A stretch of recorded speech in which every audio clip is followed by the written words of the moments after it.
Assalamu alaikum. So today I am going to start a short story by Neil Gaiman, Goliath. It is a sci-fi story, and when we put it in a category of fiction, it is regarded as a speculative and futuristic fiction, and we call it as a sci-fi. This short story falls in the category of sci-fi. Neil Gaiman wrote this short story after reading the script of The Matrix. अब The Matrix क्या है? वो एक name of a movie है. Movie थी जो किसी writer ने अपनी प्रमोशन के लिए नील गैमन को बोला था कि मेरी मूवी की प्रमोशन के लिए मुझे एक स्टोरी लिख दो, ऐसी शॉर्ट स्टोरी के जिसकी वजह से वो व्यूअर्स जो हैं वो मेरी फिल्म मूवी देखने के लिए आ जाए.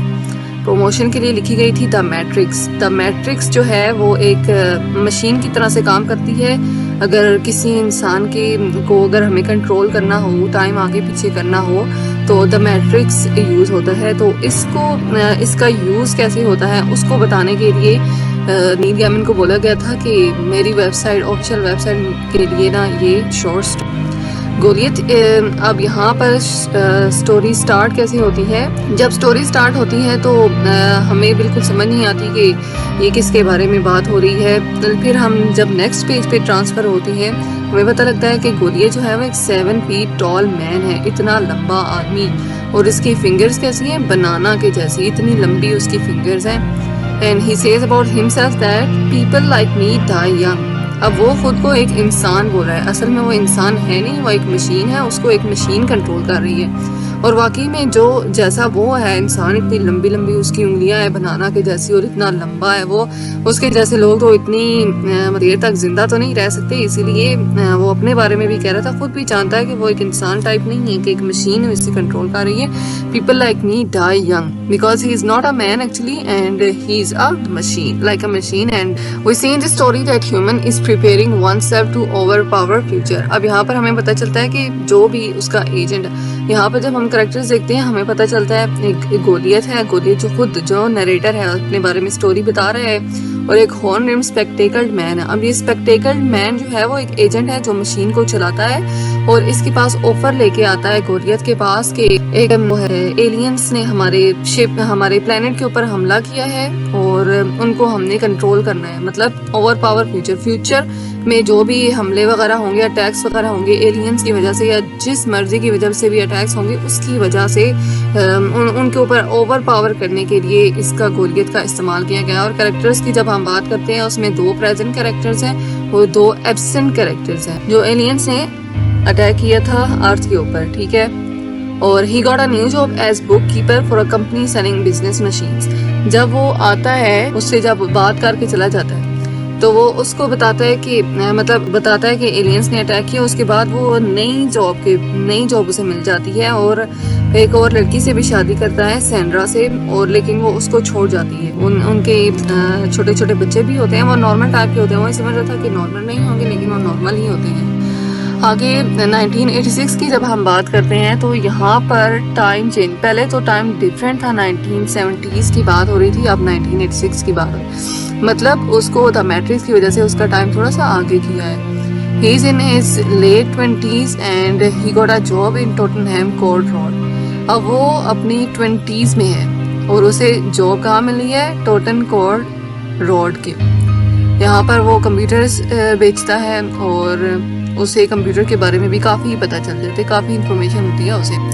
One day while going to home through train, he saw a girl writing earnestly in her notebook. अब वो एक दिन वो ट्रेन पे सफ़र कर रहा था, वापसी के टाइम जब जॉब से वापस आ रहा था तो ट्रेन में सफ़र कर रहा था घर जाने के लिए, तो उसने देखा एक लड़की है वो नोटबुक लिख रही है और उसका नाम क्या है? सुजैर. अब वो सुजैर में थोड़ा सा इंटरेस्ट लेने लग जाता है, और बाद में आखिर में पता चलता है कि वो इससे भी शादी करता है. 2 लड़कियां इसके माइंड में घूम रही होती है, रियल लाइफ में भी कह सकते हैं, सुजैन और सैंड्रा, बस दोनों यही. Suddenly train slowed and began to approach Houston. अब क्या होता है कि जो ट्रेन है वो रुक जाती है, उसे समझ नहीं आती ये क्या हो गया, बहुत जल्दी से रुक गई, क्योंकि उनको कोई हिंट नहीं दी गई कि ट्रेन रुकेगी या नहीं रुकेगी. उसे ऐसे लग रहा था कि उसे धक्के दिए जा रहे हैं, कभी आगे कभी पीछे, कभी आगे कभी पीछे.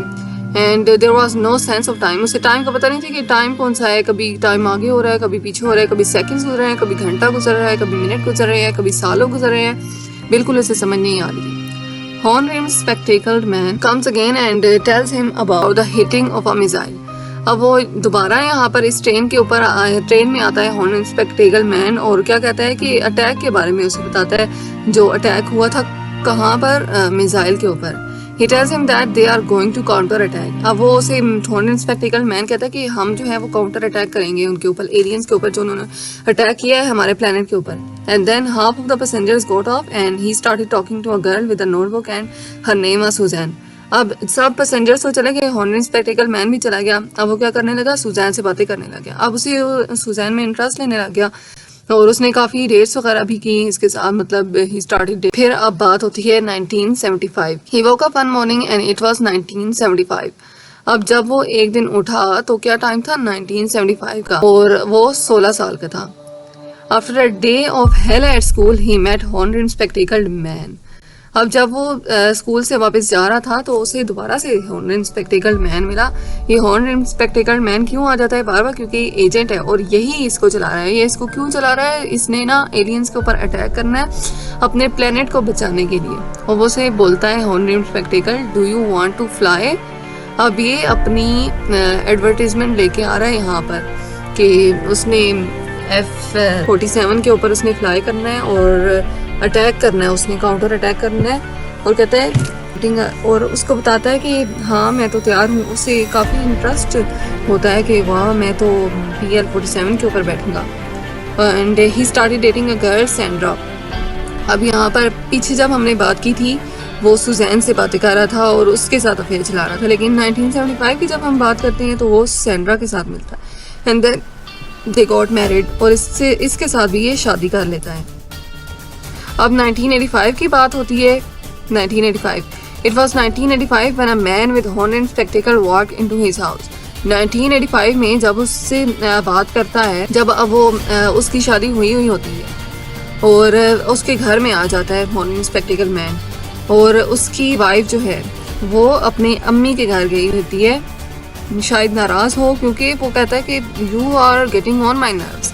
मतलब वो उसको तंग कर रहा था, उसका दिमाग ही खा जाता है, उल्टी सीधी बातें करता रहता है क्योंकि ये सब कुछ इसी के साथ हो रहा था।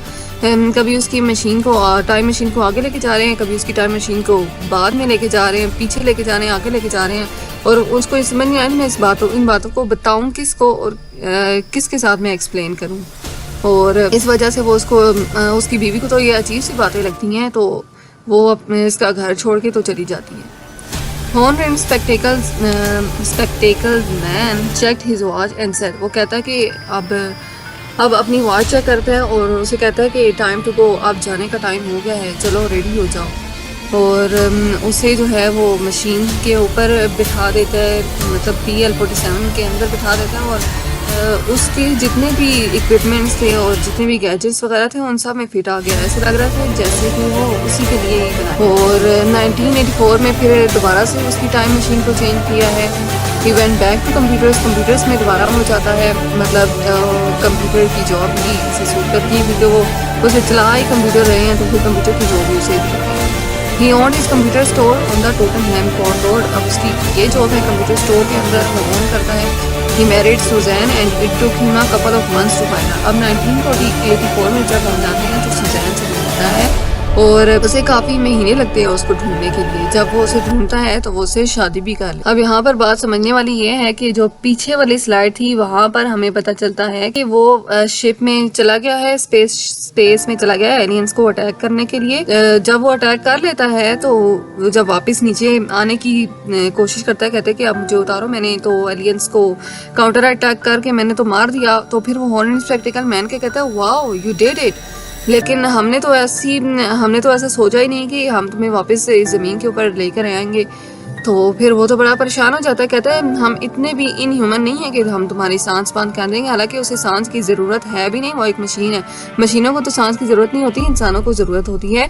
तो फिर क्या करता है कि उसकी सांसें तो चला ही रखता है और उससे क्या करता है उसका टाइम मशीन चेंज करके 1984 में ले जाता है, उसको पीछे लेके आ जाता है। और जब वो इस टाइम में आ जाता है 1984 में, तो तब ये सब कुछ होता है। सुजैन से मिलता है और शादी वगैरह करता है और उसे एक लेटर लिखता है। लेटर में ये लिखता है कि मुझे पता नहीं कि जब तुम मुझे छोड़कर गई थी तो पता नहीं वो तुम ही थी या मैं ही था या नहीं। उसे खुद भी नहीं पता कि वो है कौन, तो वो उसे कहता है कि सालों पहले तो मेरी लाश जो है वो स्पेस में घूम रही है, ऐसे फिर रही है, जिस तरह मक्खियाँ उड़ती फिरती हैं इसी तरह मेरी लाश भी फिर रही है। और मेरी लाश तुम्हें वहीं पर ही मिलेगी, लेकिन यहाँ पर मैं सिर्फ थोड़े से अरसे के लिए आया हूँ, और जो जितना भी टाइम गुजरता है वो मैट्रिक्स में गुजरता है। अगर हम टाइम गुजारे 1976 से 1984 तक जब हम लेके आए, तो ये जो टाइम है ये सिर्फ मैट्रिक्स में चेंज होता है, उसके माइंड में चेंज होता है, गोलियत के माइंड में सिर्फ चेंज होता है। असल रियल लाइफ में जो टाइम चेंज होता है वो सिर्फ